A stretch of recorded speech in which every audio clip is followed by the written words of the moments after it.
We are about halfway through season 2, and I wanted to go over who I think are the 10 best players currently in MLB The Show 23 as of June 6th. And this is before we see the new Chaseback player coming this Friday and the May monthly awards lightning card. So just keep that in mind. And let me know if you guys agree or disagree with who's in my top 10, where I have certain players. But let's get right into my top 10 list, starting off with who I have at number 10. And at number 10, I have Shohei Otani. It was tough knowing where to put Otani just because he is such a unique player. It's hard to compare him just straight up to a starting pitcher or to a position player. So he is valuable, right? Because he has the two-way capability. I think if he was more dominant on the mound in this game, I do think he would be higher on my list because as we know, he's got great hitting attributes. He's got that 99 speed as well. So, that two-way capability, though, does factor in. It does add some value to this card. And he's got, a little bit low contact. You might want that a little bit higher, especially if you're playing on higher difficulties. But on top of that, he also has a ton of quirks. He's got 11 quirks, which that might be the most out of any player in the entire game. That is a lot of quirks to add on top of that. So crazy stuff for Otani. And really fun card to use nonetheless.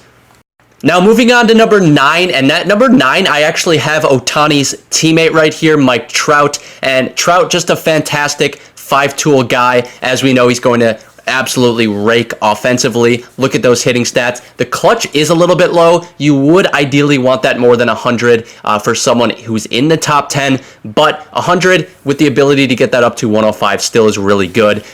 Diamond defense, as we know, he's got a great arm, great fielding. The ability to get that up to 99 speed. The quirks are there, unfazed, dead red, breaking ball hitter, bad ball hitter. All of those really good quirks right there. And then, like I said, can get up to 99 speed. Once you get him up to it would be P4, he would be at 99 speed. So really no weakness in this card, and I think Trout, deservingly so, is at the number 9 spot.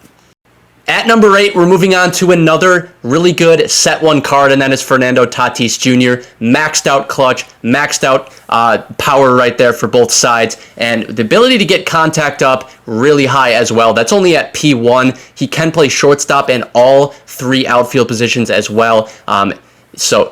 No weakness in this card, as you guys can see. He does have no quirks. I guess that would be the one weakness that you could nitpick. But I think with attributes like this, do you really need quirks, right? I don't know if quirks are going to make that big of a difference. He's got maxed out arm at P5. He'll have maxed out speed, diamond defense. This card is ridiculous. I actually thought going into this, I was going to have Tatis higher, but I don't know. I landed at number 8. You probably could make an argument for him being 1 or 2 spots higher. I've played amazing with this card as well, so that, didn't really factor into this. I didn't want to factor that much into, how well I've done with him in the limited amount of time I played with him. But moving on to number 7, and I went with another, kind of shortstop. I guess he is primary third base, but David Wright right here. And the main reason I had him over Tatis was the contact. Also, he's going to have some quirks on top of that. And so if you're playing on higher difficulties, if you're playing online, you probably would rather have the maxed out contact, because that's exactly what David Wright will have at P3. He will have fully maxed out contact. He's going to have some of these quirks, like I said, and on top of that, power-wise, he's still amazing. On lefties, he's going to be pretty much maxed out. He's going to have, around 105 power right once you parallel him up. Clutch will get up to around maxed out as well. So just amazing card right there. 1 spot higher than Tatis. At number 6, though, another set 2 collection reward, and I think the best pitcher in the game, and that is Randy Johnson. He just seems like the most dominant pitcher in the game by quite a bit right now, and it could change sometime soon. I think we're going to get a lot better pitchers here in the coming weeks. But just a filthy card right here. He does have outlier on that 4-seam fastball. You're going to be able to hit triple digits with that pitch. You got a pretty good pitch mix along with that. You got the slider, you got the splitter / changeup right there. Add in the slurve for 80 mile an hour breaking ball right there. You can get that hit per 9 up to 115. He's going to have pretty decent control with the ability to get that BB9 up to 103. So just a really, really solid card, really dominant pitcher right there. But then moving on to number 5, and we have Babe Ruth right here.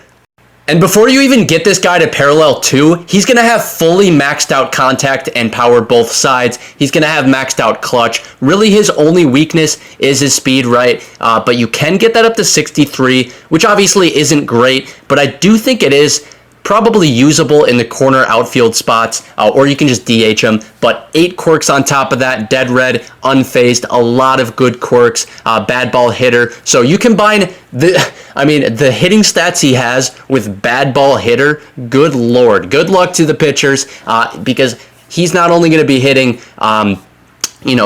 things in the zone, but if he can hit pitches out of the zone with those hitting attributes, it's just going to be game over. So had to put Babe Ruth here, and had him at number 5. Would have had him higher if obviously his speed and things were higher. I just value speed a ton, so had to go with Babe Ruth at number 5. And I also forgot to mention that Babe Ruth can play first base, so I would actually probably put him there or just DH him, right? So instead of the corner outfield spots. But number 4, we have Trey Turner. This might surprise some people as far as how high I have him, but you just look at this card. Amazing contact, maxed out clutch, maxed out speed. He's going to have gold defense with the ability, I think, to get that up to diamond, right? Power against lefties is outstanding, just a little bit low on the power against righties, but again, you're going to be able to get that up to 90 plus, so that's really not too bad right there. He's got some quirks, dead red, rally monkey, table setter, right? So he's got some decent quirks on top of that. I just think Trey always plays better than what his attributes say too, and his attributes, just looking at him, are outstanding. So I've just loved this card in the little bit that I've played with him. I know other people within the community love Trey Turner cards, love this card right here.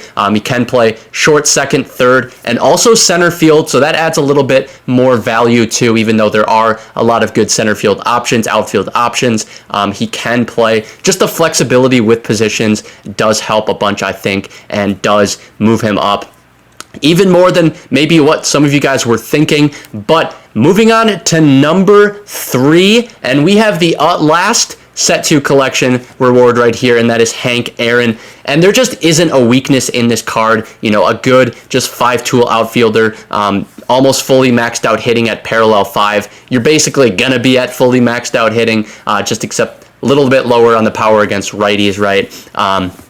Diamond defense, he's going to, just diamond defense right at parallel 1. He's going to, once you get him up to P5, he will have 81 speed, which is really good. And he's got, 9 quirks on top of that, some really good ones. Unfazed, dead red, breaking ball hitter, rally monkey. So he's got a ton of quirks. There just is not a weakness in this card. Like I said, very good all-around player.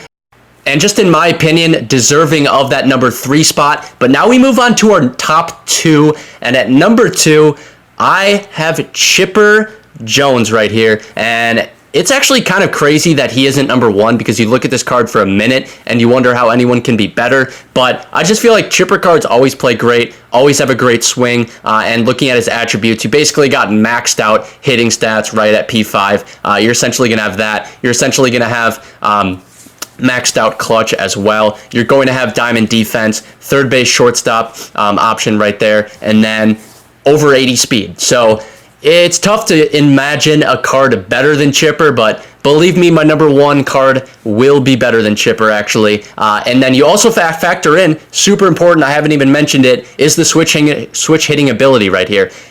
And I just really value switch hitters, so that gives Chipper an even higher boost for me. I just absolutely love this card. And if I'm taking a set 1 wild card into future seasons, I definitely will be choosing Chipper as my wild card. But then moving on to number 1, and I don't know if there's a debate. I guess there maybe is with Chipper, but Mickey Mantle is just absolutely this card is ridiculous. So at P5, he will have fully maxed out contact. He's going to have fully maxed out power right. He's going to be around 115 power left. He's going to be maxed clutch, maxed out speed, maxed out arm and fielding as well. I mean, this card is just stupid. He's also a switch hitter, so similar to Chipper, you can't, Chip. It's not like Chipper has that advantage on him, right? Because Mickey Mantle is also a switch hitter. Can play any of the outfield spots. Probably do want him in center with the maxed out arm, speed, and fielding right there. He does have some quirks. He's got 6, dead red, breaking ball hitter, rally monkey. So he's got, maybe not as many quirks as you might guess, but still some solid quirks right there. And this card is just, I mean, what else can you say about it? It's just crazy how good this card really is. And I talked about maybe taking Chipper as my wild card into some future seasons, but this is definitely a card I'm taking as my wild card once we get into later seasons of the game, and I can use him all year long because this card is just a card you're going to want to have in your lineup all year long with how crazy good it is. And this top 10 list was pretty tough to make just because I had to leave out guys like Griffey, Vlad Guerrero, even Francisco Lindor is a really solid card too. So a lot of tough decisions. Let me know if you guys agree or disagree with my list and who I have, especially in like the top 5. And I hope you did enjoy the video, and if you did, be sure to hit that like button. But otherwise, that'll be it for this video. I'll see you guys in the next one. Peace.